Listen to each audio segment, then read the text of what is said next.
The Scottish Government has committed to the introduction of universal free school meals for primary school children as of 2022. That's not that long away now. And it's renewed its commitment to the Good Food Nation bill. So how are things looking in schools from your perspective? Emma?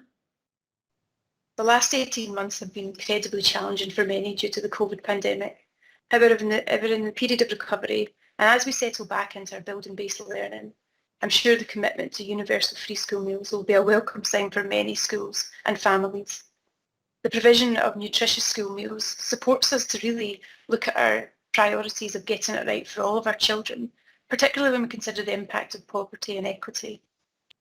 Moving free school meals into that universal offer will also support our inclusion agendas and support the well-being of those children who may in the past have felt there was a stigma attached to a free school meal. Thinking forward, sometimes when we think things are free, there's a risk that we can undervalue them. So suppose there's a question for us all to think, what will be important for us? How will our school consider what they value as a provision? Is the free school meal valued? And how will that be shown across our school?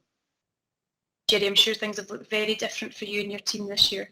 Obviously, COVID has had an impact on the service we as caterers have not been able to provide, and it has also affected many families too who have come to rely on school food and food provision within schools more and more, which is why we need to make sure that going forward the momentum is really kept up.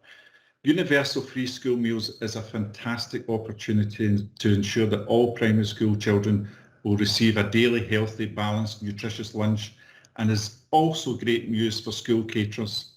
This will help form good food choices and make a difference to the lives of children in Scotland in terms of health. Partnership working between catering staff and education staff is key and makes the whole school approach much more achievable, and this will certainly benefit children and young people in learning about positive food and drink choices. We are constantly moving forward in the promotion of healthy menus and are always looking at new food items that meet the food regulations to ensure that there is variety and diversity in the menus. The Good Food Bill applies to the whole of Scotland, including school food provision, and the commitment is that everyone in Scotland has access to healthy, nutritious food of high quality. School food is no exception, and we endeavour to make sure that where possible our food is locally sourced, seasonal and sustainable.